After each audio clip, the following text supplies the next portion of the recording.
भारत माता की। भारत माता की। भारत माता की।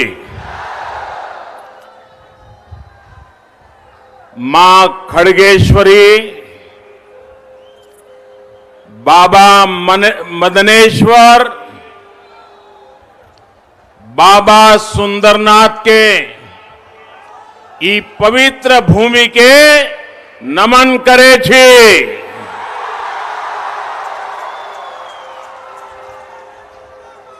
कथा शिल्पी,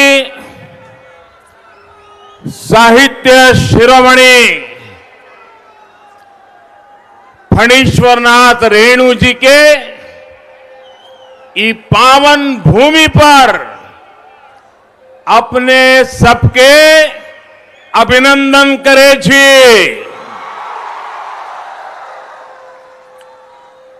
मंच पर उपस्थित केंद्रीय मंत्रिमंडल के मेरे साथी श्रीमान अश्विनी कुमार चौबे जी, बिहार के पूर्व मुख्यमंत्री और हम पार्टी के अध्यक्ष श्रीमान जीतन राम मांझी जी, झारखंड के पूर्व मुख्यमंत्री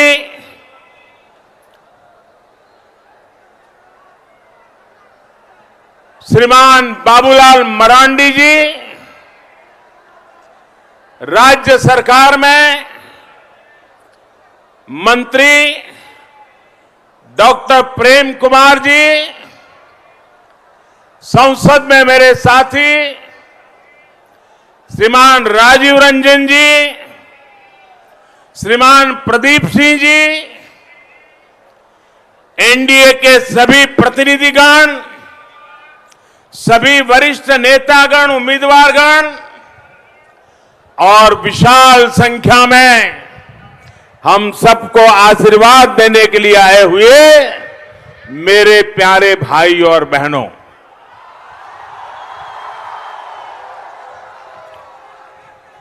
अररिया के साथ साथ पूर्णिया, किशनगंज और कटिहार सहित अनेक जिलों के लोग आज यहां मौजूद हैं। इससे भी ज्यादा लोग अलग अलग स्थान पर टेक्नोलॉजी के माध्यम से, ऑनलाइन डिजिटल माध्यम से अनेक लोग हजारों की तादाद में आज इस सभा के साथ जुड़े हुए हैं। मैं आप सभी को आदरपूर्वक प्रणाम करता हूं। साथियों, बिहार में आज दूसरे चरण का मतदान चल रहा है और जहां जहां मतदान हो रहा है, मुझे जब अभी हेलीकॉप्टर से आ रहा था तो किसी ने बताया कि पहले के चुनाव में इस समय जितना मतदान होता था उससे भी आज ज्यादा मतदान हुआ है। वो 10 बजे तक का मुझे हिसाब बता रहे थे। ये उत्साह, ये उमंग मैं बिहार के मतदाताओं का, उनकी सक्रियता का, लोकतंत्र के प्रति उनकी श्रद्धा का हृदयपूर्वक अभिनंदन करता हूं और सभी नागरिकों से, देश भर के अनेक राज्यों में उपचुनाव भी चल रहे हैं, बिहार में भी कई स्थान पर मतदान चल रहा है। चुनाव ये लोकतंत्र का बहुत बड़ा उत्सव होता है और लोकतंत्र के उत्सव में बढ़ चढ़ करके हिस्सा लेना हर नागरिक का कर्तव्य है और वही उज्जवल भविष्य की गारंटी भी है। आपका हर एक वोट लोकतंत्र को मजबूत करेगा, देश को मजबूत करेगा। साथियों, आज बिहार के लोगों ने देश ही नहीं, पूरे विश्व को एक संदेश दिया है। कोरोना के इस संकट काल में जब दुनिया भर में हड़कंप मचा है,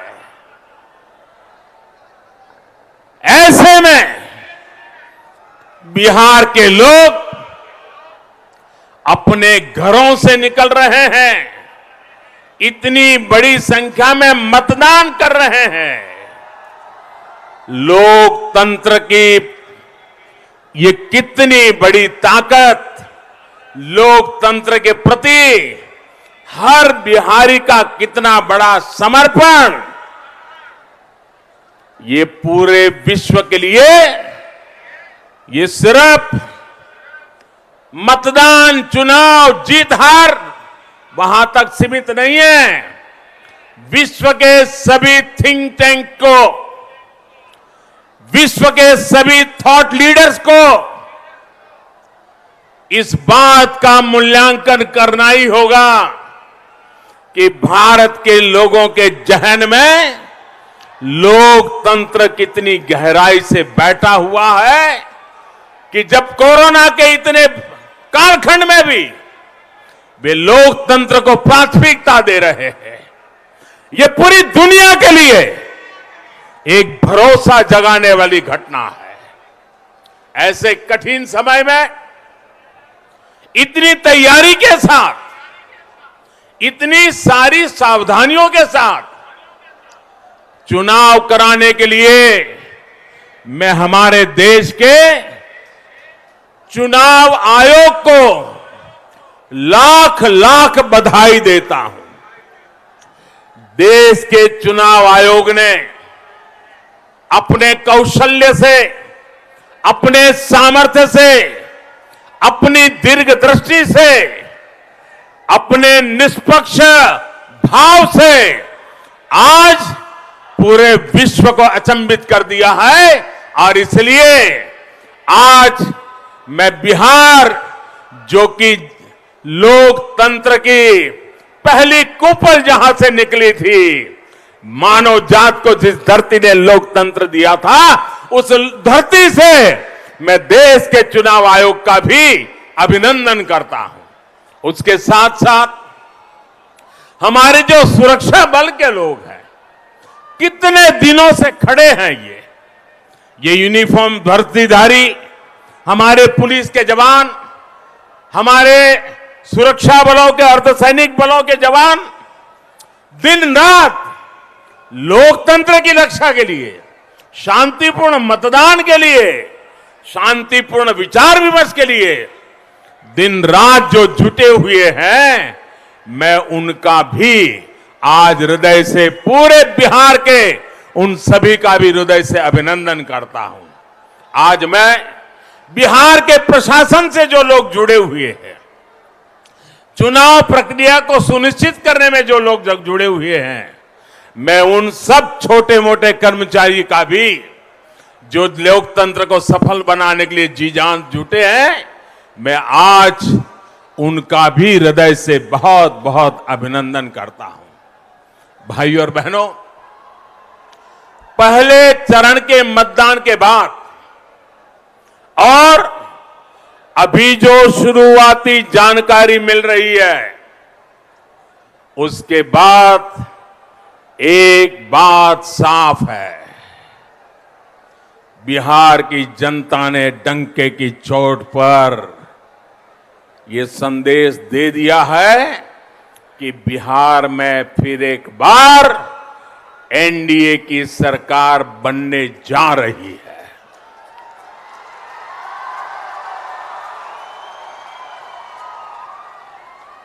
बिहार की पवित्र भूमि ने ठान लिया है कि इस नए दशक में बिहार को नई ऊंचाई पर पहुंचाएंगे।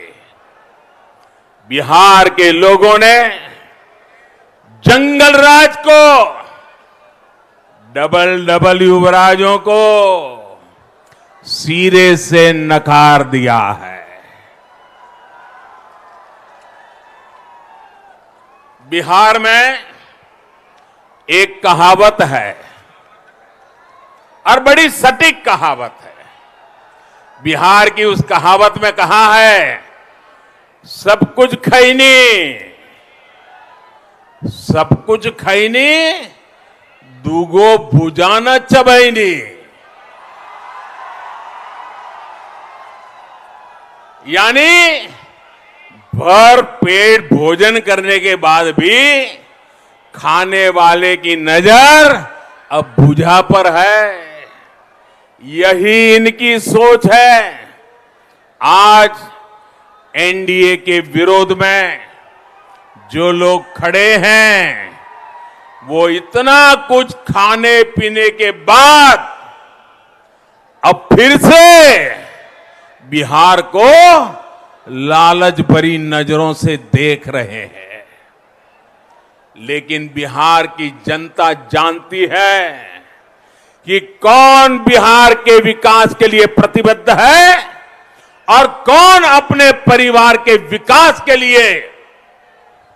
भाइयों और बहनों, आज बिहार में परिवारवाद हार रहा है, जनतंत्र फिर से जीत रहा है।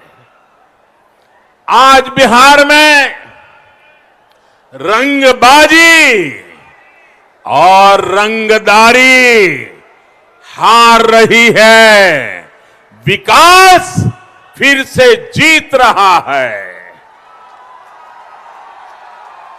आज बिहार में अहंकार हार रहा है और परिश्रम फिर से जीत रहा है।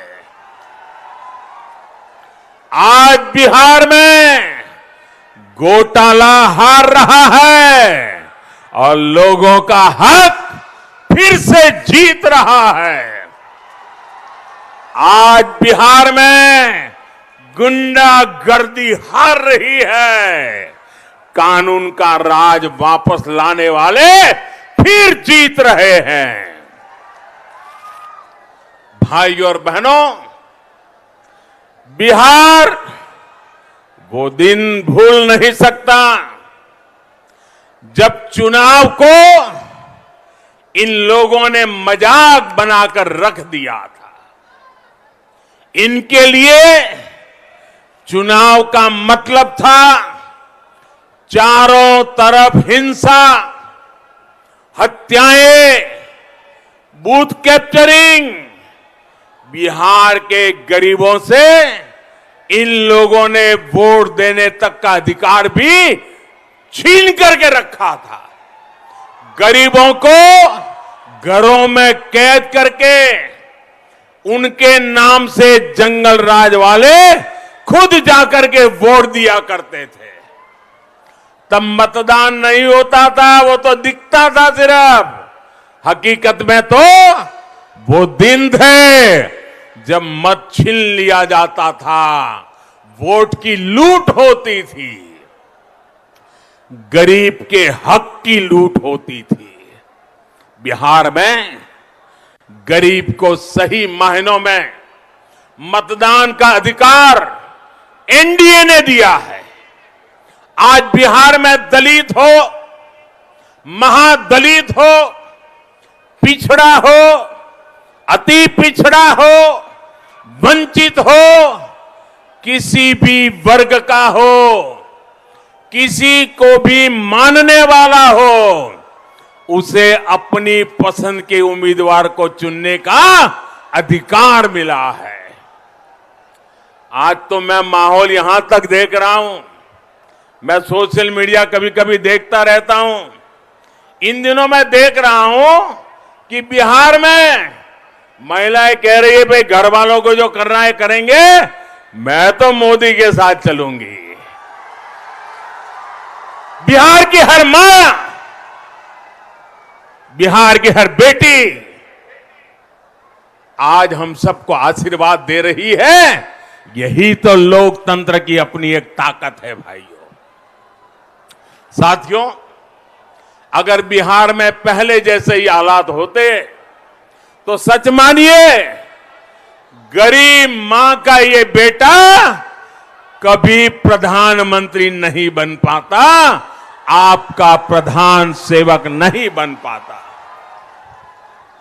आज जब गरीब को अपना अधिकार मिला है तो वो उसने देश की राजनीति की दिशा तय करने की कमान भी खुद संभाल ली है।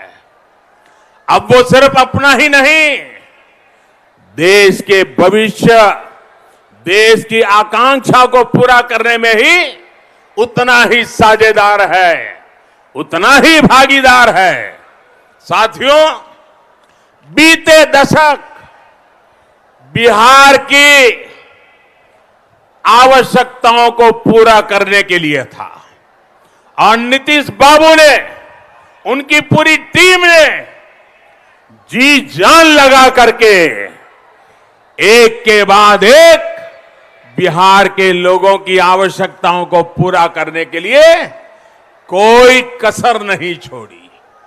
विपरीत परिस्थितियों में भी वो रुके नहीं, मान अपमान के बीच भी कभी थके नहीं और जुल्म करने वालों की आदत के सामने वे कभी झुके भी नहीं थे, क्योंकि आपकी आवश्यकताओं को पूरा करना यही नीतीश बाबू और उनकी पूरी टीम का मकसद था।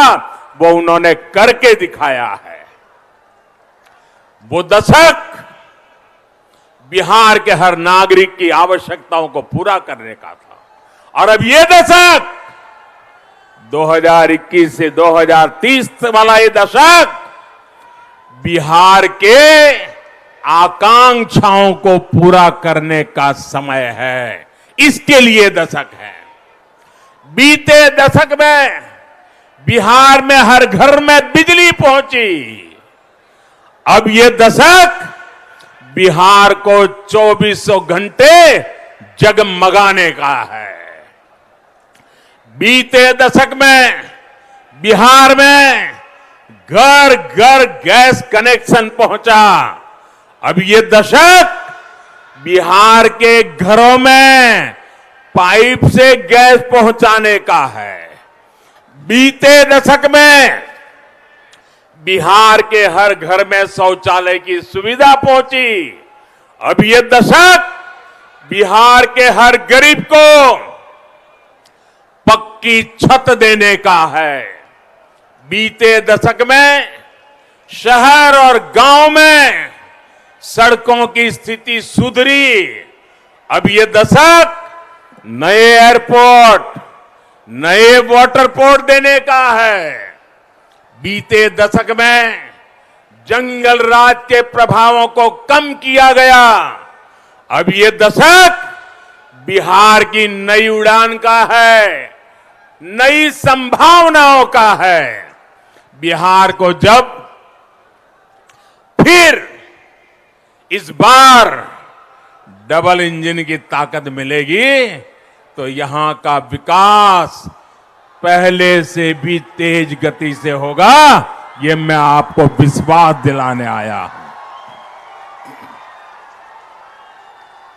भाइयों और बहनों, सबका साथ, सबका विकास, सबका विश्वास के मंत्र पर चलते हुए आज एनडीए सरकार बिना किसी भेदभाव लोगों के हितों के लिए काम कर रही है। आज बिना किसी भेदभाव बिहार के करीब करीब 75 लाख 74 लाख से ज्यादा किसानों के बैंक खातों में सीधे पैसे ट्रांसफर किए जा रहे हैं। यहां अगर मैं अररिया की बात करूं तो मेरे साथी सक्रिय रहते हैं हमारे प्रदीप जी। यहां अररिया के भी 2 लाख किसानों को ये मदद उनके खाते में सीधी पहुंची है भाई। बिना किसी भेदभाव, बिहार की लगभग 90 लाख गरीब बहन बेटियों को घर में धुएं से मुक्ति दिलाने वाला मुफ्त में गैस कनेक्शन दे दिया गया है। अगर मैं यहां अररिया की बात करूं, इस इलाके में भी 3.5 लाख से ज्यादा महिलाओं को उनके चूल्हे तक ये गैस का काम अब हो चुका है। बिना किसी भेदभाव बिहार में 1.25 करोड़ से ज्यादा शौचालय बनवाए गए हैं। यहां अररिया में भी 4 लाख से ज्यादा शौचालय बने हैं। बिना किसी भेदभाव आज बिहार के हर गरीब को आयुष्मान योजना के तहत 5 लाख रुपए तक के मुफ्त इलाज की सुविधा मिली है। भाइयों बहनों, गरीब के घर में अगर कोई गंभीर बीमारी घुस जाती है तो सिर्फ एक व्यक्ति की जिंदगी नहीं, उस परिवार की पूरी पीढ़ी तबाह हो जाती है। गरीबी से बाहर निकलना चाहता है, एक कदम गरीबी से बाहर ले आया है, लेकिन अगर घर में बीमारी आ गई तो फिर वो गरीबी के अंदर फिर उलझ जाता है। और इसलिए अब कोई गरीब अगर बीमार हुआ तो उसका बेटा दिल्ली में बैठ करके उसकी चिंता कर रहा है।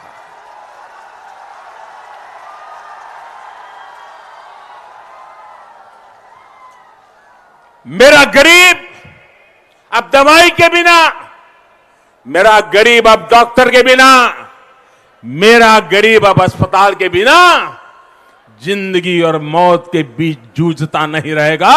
सरकार 5 लाख रुपए तक का खर्च खुद उठा रही है। भाइयों साथियों, बिहार अब उन लोगों को पहचान चुका है जिनका एकमात्र सपना है किसी तरह लोगों को डराकर, अफवाह फैलाकर, समाज को बांटकर कैसे भी करके सत्ता हथिया लेना।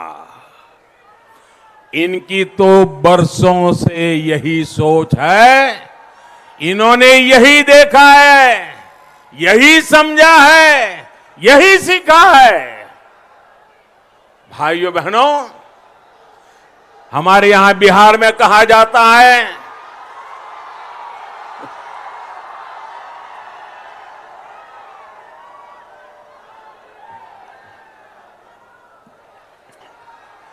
साथियों, ये आपका उमंग, ये उत्साह, ये विराट जनसागर,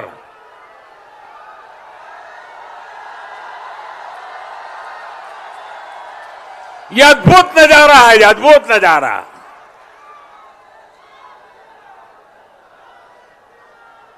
भाइयों बहनों,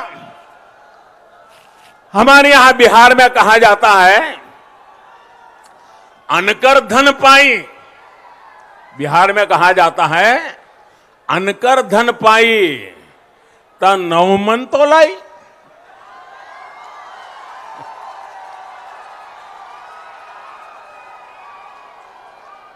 स्वार्थ का भाव ये कि जब दूसरे का पैसा है, जितना चाहे मार लो, खरीदो, क्या फर्क पड़ता है।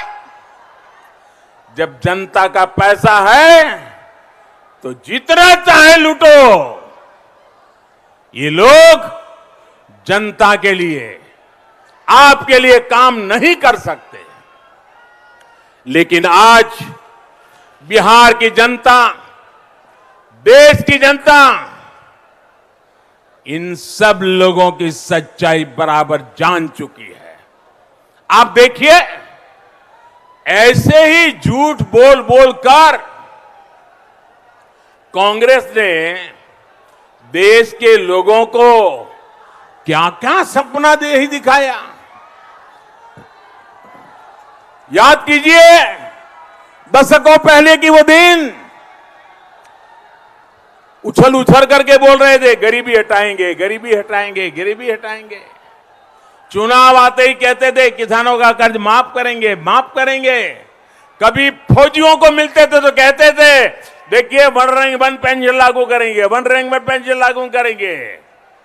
कभी व्यापारियों से मिलते थे तो फिर जब लॉलीपॉप पकड़ा देते हैं, टैक्स का जाल कम करेंगे, टैक्स का जाल कम करेंगे।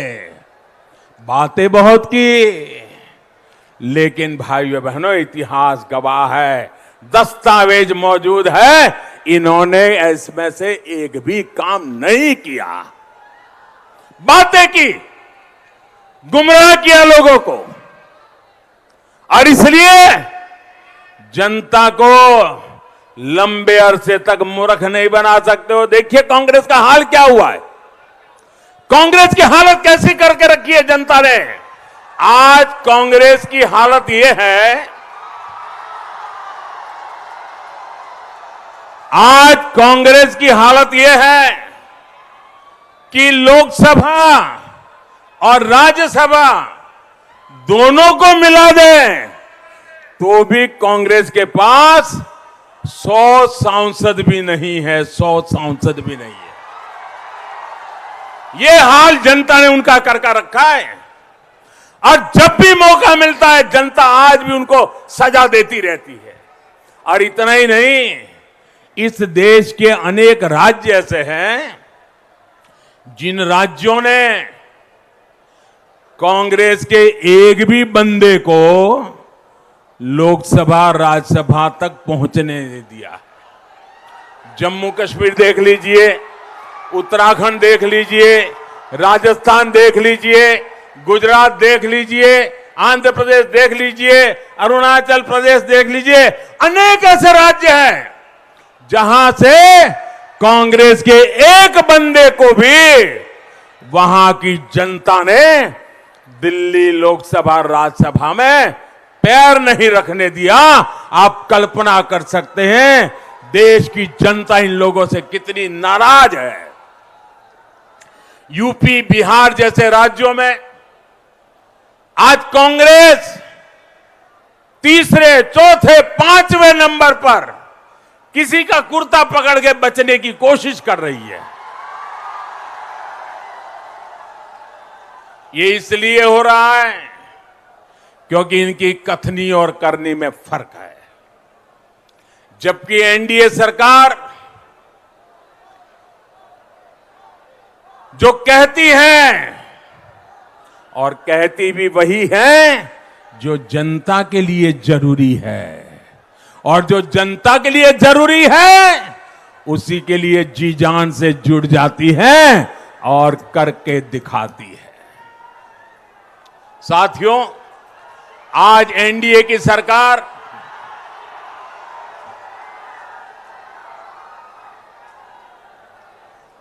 आज एनडीए की सरकार देश के, बिहार के लोगों की एक एक परेशानी को दूर करने के लिए काम कर रही है।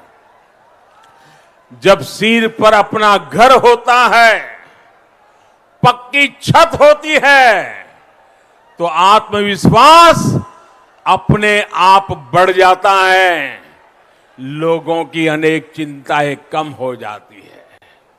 इसी सोच के साथ आज देश के हर गरीब को पक्के घर देने का अभियान चल रहा है।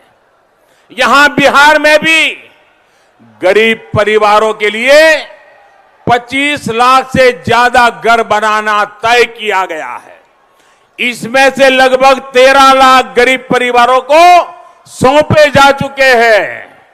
और अगर ये कोरोना के कारण थोड़ी गति धीमी न हुई होती तो और भी लाखों लोगों को घर पहुंच चुका होता, मिल गया होता। लेकिन जिनका घर अभी बन रहा है, जिनका घर बनने वाला है, ये आपका बेटा आपको वादा करने आया है, कुछ भी हो जाए ये आपका बेटा मेरे गरीब को पक्का घर दे करके रहने वाला है।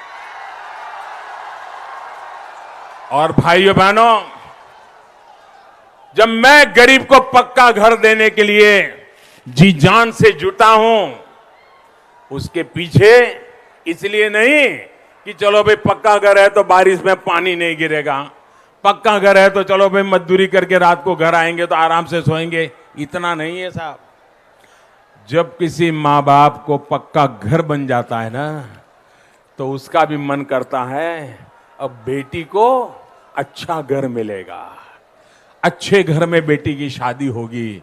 अगर फुटपाथ रहते, झुग्गी झोपड़ी में रहते, फतेह ताज के छत्र के नीचे रहते, तो शायद बेटी को भी कैसे घर में देना पड़ता।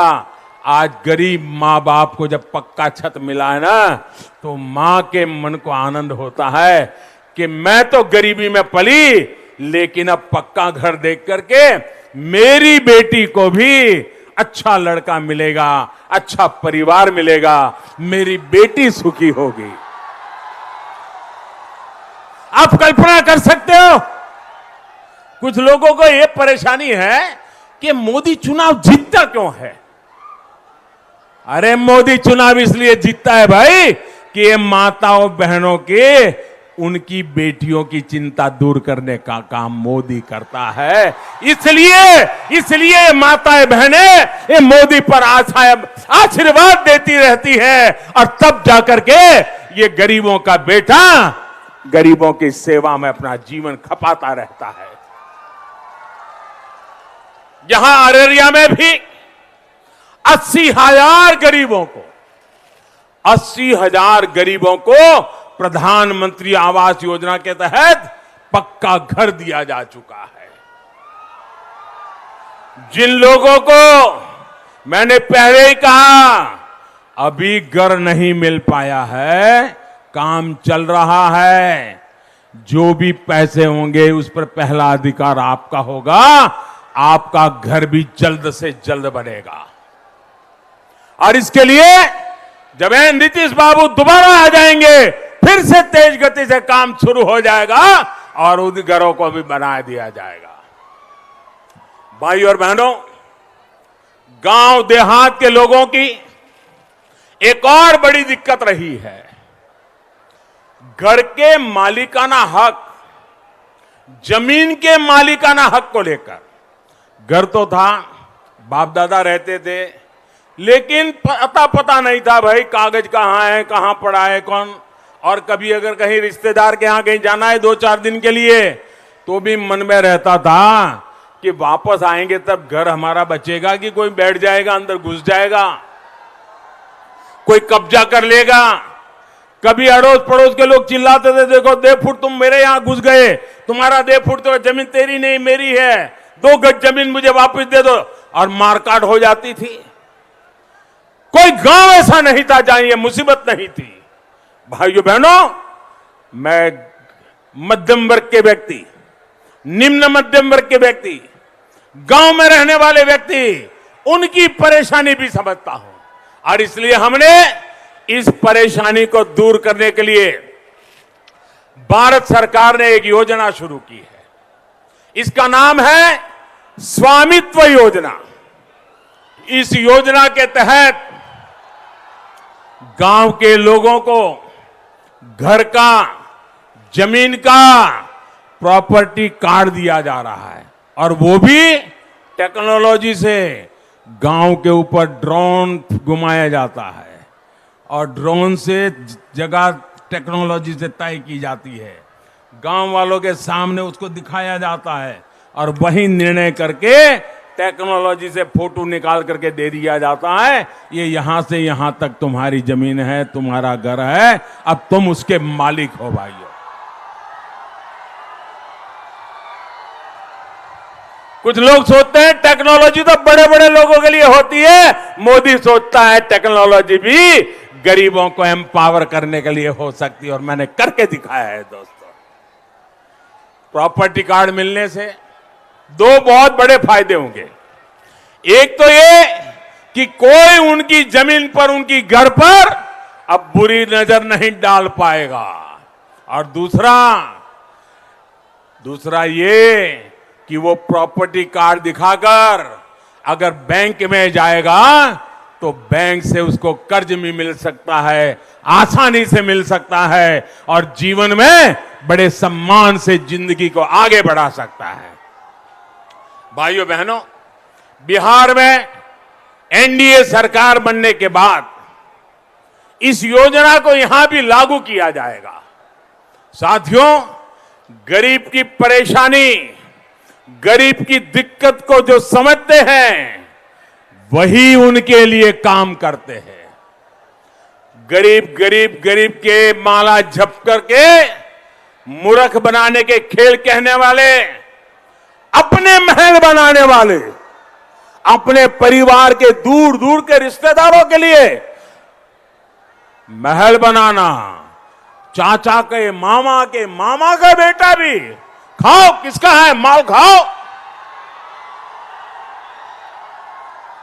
सब कुछ अपने कुनबे के लिए करने वाले लोगों को, भाइयों बहनों, ये लोग कभी आपका दर्द नहीं समझ सकते हैं। अगर उन्होंने दर्द समझा होता तो आपको इस हालत में जीने के लिए मजबूर नहीं होना पड़ा। भाइयों और बहनों, कोसी और सीमांचल सहित बिहार का एक बड़ा क्षेत्र पानी के कुप्रभाव और पानी के अभाव दोनों प्रकार की चुनौतियों का सामना करता रहा है।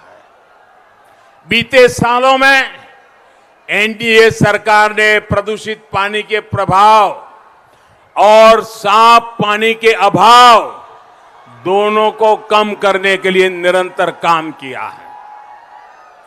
कोरोना काल में ही बिहार में 60 लाख से ज्यादा परिवारों को पाइप से पानी की सुविधा दी गई है। अररिया, पूर्णिया सहित सीमांचल के अनेक जिलों में भी हर घर तक जल पहुंचाने के लिए तेजी से काम चल रहा है। भाइयों और बहनों, बिहार के विकास का सपना, बिहार में कनेक्टिविटी सुधार कर उसके बिना आधुनिकता की तरफ नहीं जा सकते हैं और इसलिए हम उस पर भी पूरी ताकत से लगे हैं। बेहतर कनेक्टिविटी अपने साथ उद्यम, उद्योग और रोजगार के नए अवसर तीनों एक साथ लेकर के आती है। यही वजह है कि अटल जी के समय इस इलाके में सड़क संपर्क सुधारने पर बहुत ध्यान दिया गया था। यही वजह है कि जब पीएम पैकेज का ऐलान किया गया था तो उसमें सबसे ज्यादा जोर बिहार में कनेक्टिविटी सुधारने पर दिया गया। फारबिसगंज जोगबनी रोड हो या फारबिसगंज सीतामढ़ी रोड हो, ऐसे अनेक हाईवे के निर्माण और चौड़ीकरण पर इस क्षेत्र में 1000 करोड़ रुपए से ज्यादा खर्च किए जा रहे हैं। जोगबनी, विराटनगर और अररिया, गलगलिया जैसी नई रेल लाइनों के आधुनिकीकरण पर यहां 5,500 करोड़ रुपए से ज्यादा का निवेश किया जा रहा है। पूर्णिया में एयरपोर्ट के विस्तारीकरण की प्रक्रिया भी चल रही है। मैं दावे के साथ कह सकता हूं कि बिहार की कनेक्टिविटी को लेकर जितना काम आज हो रहा है उतना बिहार में कभी नहीं हुआ। हमें इन कामों को रुकने नहीं देना है। साथियों, कनेक्टिविटी को लेकर हमारे प्रयासों का एक बड़ा प्रमाण है कोसी महासेतु। एक कोसी महासेतु आपकी 3-3 पीढ़ियों के दिल दिमाग में छाया हुआ है। दशकों पहले कोसी का पुराना पुल टूटने के बाद फिर कोसी पर पुल बन नहीं पाया था। दशकों से ये हमारे प्यारे मिथिलांचल को एक प्रकार से बटा हुआ हाल था। अब कोसी महासेतु के निर्माण के बाद ये पूरा क्षेत्र फिर से एक बार एक हुआ है। ये महासेतु अब लोगों का समय भी बचा रहा है और लोगों का पैसा भी बचा रहा है। साथियों, 21वीं सदी में विकास के लिए आज दुनिया के बड़े बड़े देशों में जिस कनेक्टिविटी पर बहुत जोर है वो है गैस ग्रिड कनेक्टिविटी। जैसे बिजली का ग्रिड, पानी का ग्रिड, अब वक्त आ गया है गैस का ग्रिड। आज बिहार देश के उन कुछ राज्यों में है जहां गैस ग्रिड कनेक्टिविटी का बहुत ज्यादा विस्तार होने जा रहा है। आज बिहार प्रधानमंत्री ऊर्जा गंगा योजना का बहुत बड़ा लाभार्थी बन रहा है। बिहार में फर्टिलाइजर, पावर और स्टील इंडस्ट्री को इस पाइपलाइन से नई ऊर्जा सुनिश्चित हुई है।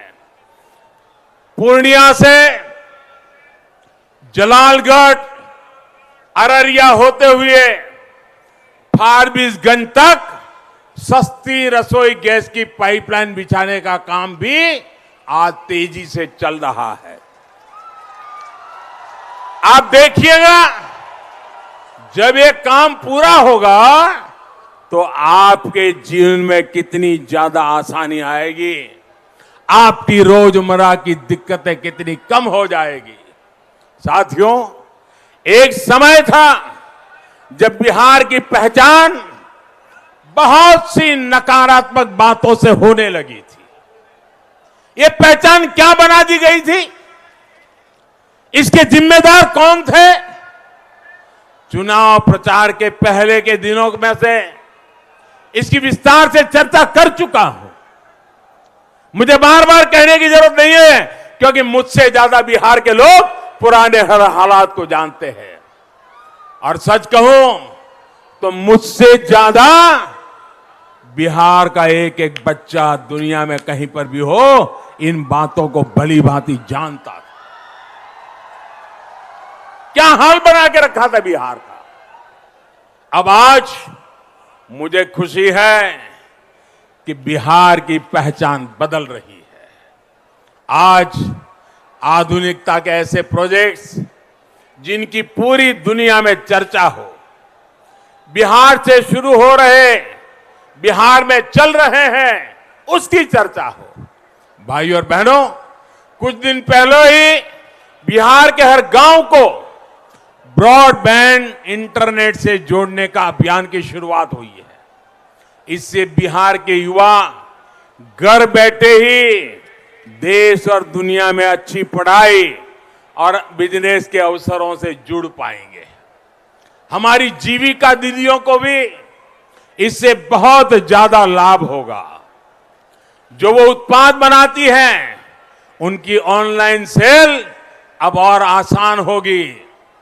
तेज इंटरनेट जब जीविका दीदियों के समूहों को मिलेगा तो उनकी बनाई चीजें और आसानी से दुनिया के बाजारों तक पहुंच पाएगी।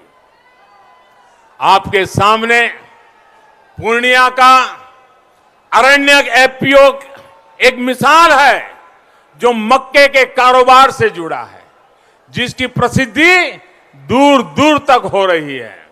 साथियों, ये मक्का और ये मखाना इसी का तो एक क्षेत्र है। यहां केला, पटसन, चाय, ऐसी अनेक उपज, ऐसे अनेक उत्पाद जिले जिले गांव गांव में पैदा होते हैं। आत्मनिर्भर बिहार इन उत्पादों को देश और दुनिया के बड़े बड़े बाजारों में और आसानी से पहुंचाएगा और पहले से अनेक गुना ज्यादा पहुंचाएगा। हाल में जो कानूनी सुधार किए गए हैं, हजारों करोड़ रुपए के फंड की व्यवस्था की गई है, उससे भी इसमें बहुत भारी मदद करेगी। इन कानूनों के सुधारों के बाद अब गांव के पास ही भंडारण की, कोल्ड स्टोरेज की आधुनिक सुविधाएं करना आसान हुआ है। बिहार के किसान और यहां के युवाओं को 1 लाख रुपए के विशेष फंड से भी बहुत लाभ होगा। साथियों, बिहार के युवा इतने सामर्थ्यवान है कि जो सुविधा उन्हें देश के बाकी हिस्सों में मिलती है, अगर वही सुविधा बिहार में मिल जाए तो बिहार का नौजवान कमाल करके दिखा सकता है भाइयों। इसी सोच के साथ बिहार में हर जिले में इंजीनियरिंग कॉलेज, हर लोकसभा क्षेत्र में मेडिकल कॉलेज, एम्स, आईआईटी और आईआईएम जैसे संस्थानों पर हम पूरी ताकत से ध्यान दे रहे हैं, बल लगा रहे हैं। बिहार के युवाओं को नई राष्ट्रीय शिक्षा नीति से भी बहुत लाभ मिलेगा। बिहार के गांव और गरीब के घर में पैदा हुए बेटे और बेटी के सामर्थ्य का आकलन सिर्फ उसको चपाचप अंग्रेजी बोलना आता है कि नहीं आता है, इतने मात्र से नहीं होगा, बल्कि उसके ज्ञान से ही उसकी ताकत का परिचय हो जाएगा। भाइयों बहनों, नई राष्ट्रीय शिक्षा नीति में मातृभाषा में मेडिकल, इंजीनियरिंग और ऐसे महत्वपूर्ण विषयों की पढ़ाई का जो विकल्प दिया गया है, उसे भी बिहार में तेजी से लागू किया जाएगा।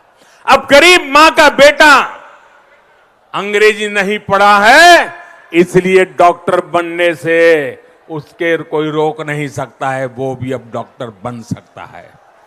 गरीब मां का बेटा इंजीनियर बन सकता है। साथियों, बिहार की इस गौरवशाली धरती को आत्मनिर्भर भारत, आत्मनिर्भर बिहार के संकल्प के साथ आगे बढ़ाना है।